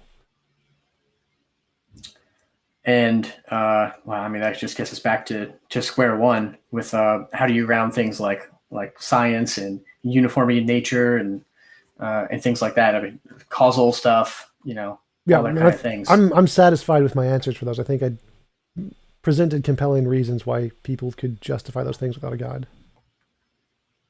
Well, it sounded like it was a long time ago, but Like 3 days ago. yeah, like one pot of coffee ago. Yeah. Yes, my coffee is empty of my gigantic mug. I'm very sorry. Yeah, I'm about out of my water too. So. Oh, yeah. But yeah, I mean, it seemed, if I can remember, it seemed like what you were saying is we don't need those things. We don't need an explanation or justification for causality or the way your forehead is moving seems like I'm not representing you correctly, but we don't need a justification for causality or resemblance or any of those things. We just kind of use them inductively and move forward from there. Right. So we don't need to ground them. We can ground them in non-physical things like laws or whatever. We can just make up a law of nature that grounds causality, but we don't need to. Like it doesn't do anything for a model. It doesn't make it more plausible or more reasonable to do that. So that's why science don't. Science doesn't ground induction or the uniformity of nature in a law because it doesn't do anything to theory. It adds nothing. It's just an asserted explanation of something. But we can. Like there's nothing stopping us from doing that. But it seems to me if you don't have some kind of grounding, then you don't have a justification for doing it other than it seems to work. Yeah, and that's perfectly fine. Like we could make up a justification that's coherent. We just don't. It just doesn't do anything. It's better to ground it in. It just works. I don't know if that's. I mean, you might think that's enough, right? I understand that, but I don't think that's enough. I think it sounds a little bit more like faith than it does reason or justification or anything like that. I'm not sure what you mean there. So, like, if we say what causes dark matter, like we don't know what causes dark matter, but we can make something up. We can say it's a magical leprechaun. That doesn't make it more reasonable, though. Like we don't have faith that dark matter works. We observe it. It has an observable consequence, an observable relation to other things that we observe, and then we can explain that by making up explanations. But doing that doesn't make the hypothesis more reasonable. It's just asserted explanation. So it's more reasonable to just say, here is something we observe, and it seems to be the case, and given all the evidence we have, we know it happens. We don't know why it happens, but it happens. Yeah, I just don't think I don't think pragmatism, or at least epistemic pragmatism, I don't think that's enough for any kind of justification for something. Which, I mean, if you don't think, are you using pragmatism as a justification for things like causality, resemblance, all those kind of things? Yeah, pretty much induction. I don't know if pragmatism, induction. Not necessarily pragmatic, because there's lots of things in science that have pretty useless especially when they're first discovered. But I'd say induction, yeah. Yeah, I guess just in terms of using the scientific method, it would be pragmatic to just kind of assume those things, that they're going to continue the way that they were continuing. Yeah, inductively. Right. And then, so your answer to Hume's like problem of induction would be like, what would it be? To just kind of dismiss it? Oh, no, it's fallibilism. I'd say that given the evidence we have inductively, that's reason to conclude that the universe operates in this way. But you don't have any like... Well, I can give it a name. I can say it's magical leprechauns. It just doesn't, there's nothing that justifies that. It's just an assertion. I can say it's a god, or it's a magical leprechaun, or it's an undiscovered law of nature. But adding in those extra things is less reasonable than just saying we know it works and we're going to say it works. So we don't have any grounds for those other things. They're just assertions. Yeah, I mean, I would definitely say it would give at least the worldview coherence to have something like the Christian God who can explain why we expect uniformity in nature and things of that nature. Like there's coherence when it seems to me that there's coherence when I'm doing induction, when I'm assuming the uniformity of law in nature and causality. I'm being coherent and consistent, but I don't know how you're being that way. Well, again, we could just make up an explanation, but that doesn't make it consistent. It's just ad hoc. So I could say, I don't know what causes lightning, and I'm just going to assume not give an answer to it and just say, I don't know what causes lightning. It's perfectly consistent. There's no contradiction there. And saying, well, I can make up an explanation that Zeus causes lightning. I mean, it would explain the lightning. Whereas if we say that I don't know what causes lightning, doesn't explain the lightning. We just know it happens. But the more reasonable position is to say, well, we know it happens, and not give an explanation for it because we don't know the explanation for it. So I can say induction, causality, the uniformity of nature, they work. I don't know why they work. And that's more reasonable than making up an explanation of why they work. Even though you would want that, it feels good to have that explanation. It doesn't make your hypothesis better to just assert one like that. Mm-hmm. Yeah. So a problem with something like Zeus would be that he's not in control of all of nature, I guess. And the same thing with leprechauns. Well, it doesn't make a difference what properties we're describing here. It's the same thing. If we have any function we don't understand, like the uniformity of nature, what created the universe, why is there something rather than nothing, what caused that cup to fall, there makes no difference. It's always better to say, well, it just happened and we don't know why it happened, than to just make up an ad hoc explanation of why it happened. Well, I don't think it's necessarily an ad hoc explanation, since that's my worldview. Like it would be consistent for me and coherent for me to say that. So I should have phrased that into a form of a question. Would it be more reasonable to say we don't know what caused X, whether it's the creation of the universe or the cup falling over? Would that be more reasonable than making up an ad hoc assertion for it? Sure, it would be. Okay, so from my position, I would just say, it seems to me that you are making up an ad hoc assertion that God is the explanation of this ultimate thing, which there's no more grounds for than just asserting it's a pineapple or a ultimate law of nature or a whatever we want. Any assertion seems to be equally as reasonable, or the scientific one would actually be more reasonable. It's just an undiscovered law of nature. So why would that not be the case? Well, I don't think I'm making an ad hoc explanation for those things because, again, it's consistent with my worldview. Oh yeah, that's my question. Is why is that? Why do you see your explanation as not ad hoc? Because I see it as ad hoc. Well, if I'm understanding what you mean by ad hoc, it's just something that once you see the once there's a hole in your explanation or something, you just kind of fill it in with this, or just like if there's something we don't know, we're just going to say, well, I can explain that by saying it's a god, kind of a thing. Mm-hmm. I don't think that's an ad hoc explanation because, again, that's my entire worldview. So I'm not just coming up with a different reason. That's the basis for all of my thinking, I guess. So I don't see that as an ad hoc explanation because I'm being consistent. I'm not sure I quite follow you there. So you're saying that any unknown, you're just going to say God did it because it's your worldview. Well, it doesn't preclude me from from predicting the laws of nature, but undergirding all of that, yes, I believe that God is responsible for the uniformity of nature and that kind of stuff. I don't think that's an ad hoc explanation because it's not an explanation I'm just making up like on the spot. Like that's, that's the basis of my worldview. How is that different from any other God of the gaps, like God explains lightning? Well, I mean, I do think that in a sense God explains lightning. Like, so I think I'm in that camp a little bit. Yeah, I do think that God explains lightning in the fact that he's responsible for the uniformity in nature, so we can predict scientifically. Yeah, absolutely. Right. But I mean, like asking 2,000 years ago, a guy says there's lightning. Lightning is fundamental. I don't know what causes lightning, therefore it's caused by Zeus. How is that different from your argument that God causes the uniformity of nature, causality, or any of those things? Well, because I don't think I'm making an argument from ignorance like that would be. That's an argument from incredulity, I actually think. But why? What's the difference? So the difference is, again, I'm pointing to the consistency in a worldview, which I don't think there is in the polytheistic system with Zeus. I don't think you can be consistent in a worldview with explaining things like uniformity in nature with things like Zeus, which I do think you can be with Christian God. Well, consistency just means there's no logical contradiction. So there isn't a logical contradiction in polytheism, but I'm not sure, I don't understand how that supports your case. Like, is that what you're arguing, that there's a logical contradiction in polytheism? Yes. What is the logical contradiction?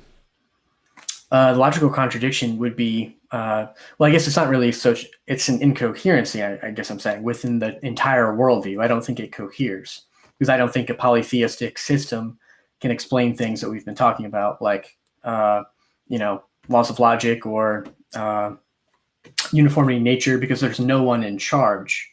Because with polytheism, ultimate is not personal, it's impersonal. Because Zeus was created, he was born, Apollo isn't a transcendent being. Okay, just for clarification, in philosophy, a philosophical incoherence is a logical contradiction. Those are like synonymous. It's self-contradictory or it's not self-contradictory. So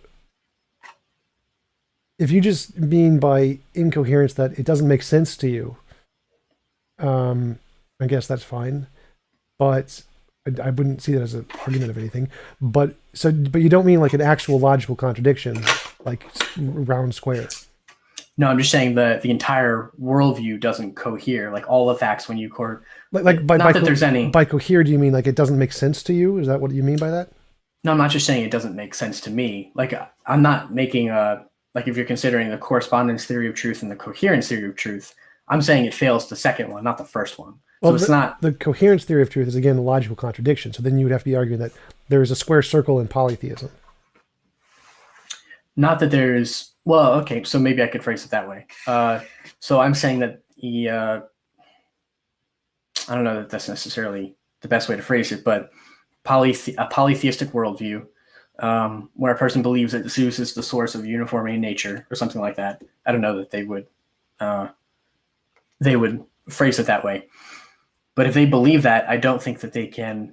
So in other words, they depend on uniformity in nature and logic and math and all that kind of stuff, but they have no grounding for it, which I think is the problem. Like Zeus can't be the grounding of that. And that would be their contradiction. I'm not phrasing that as well as I could be in the kind of A equals not A that you're looking for. Yeah, so that wouldn't be a contradiction in the coherence. There wouldn't be like a philosophical coherence problem there because that's not a logical contradiction. For it to be a philosophical coherence problem, you have to be A equals not A kind of a thing. So, I mean, it seems to me that what you're saying is it just doesn't make sense to you. And that's your argument. Like when you say coherence, it doesn't cohere. It seems to me that you're just saying it doesn't make sense to you why a Zeus could ground causality of nature or something like that. But there isn't actually a logical problem you're presenting there. There's no logical contradiction that you've presented as far as I can tell. You're just saying it doesn't make sense to you why a Zeus could ground causality or whatever one. Yeah, that's what I'm saying. I guess I could phrase it in an A equals not A way that someone that in a polytheistic system, maybe you could say that it's true that Zeus grounds causality and it's not true that Zeus grounds causality. I think that would necessarily be entailed in a polytheistic system. I don't think any polytheist would grant that. So how? Right, but I'm saying. Right, I'm saying you definitely believe that. I grant that, but no polytheist grants that. So how would you actually explain it in that in their system, how would you point out that exists? Because I don't see that. I don't see any contradiction in it. Where do you see the contradiction? Like, could you phrase the argument in such a way that you could show there's this contradiction that exists in it? Oh gosh, no, not right now. I could work on it to present some kind of contradictory syllogism if you want, but I don't have that with me right now. Oh yeah, that's fine. Yeah, that would be, I think, the next step. I'd be interested in hearing about your argument. So yeah, if you could, because we've been going for like 2 hours anyway. So yeah, so if you could try to find a way to do that, I would appreciate it, because it seems to me like what you're saying is just incoherent to you, but there isn't actually a logical contradiction. But if you could point out a logical contradiction, that would be helpful in me trying to understand the presuppositional position. But yeah, it's been a great conversation. I really enjoyed it. Thanks for coming on. Do you have any final words? I mean, I've been as nice as cordial as I've been to you. I think it would only be appropriate for you to follow through with the coffee baptism thing that we talked about earlier. So anytime that you're interested in that, we can make that happen, Tom. Probably as soon as I'm about to fall asleep, I'll be like, give me the coffee baptism. I need a coffee. Awesome. Yeah. So great talking with you. We'll talk to you later. Awesome.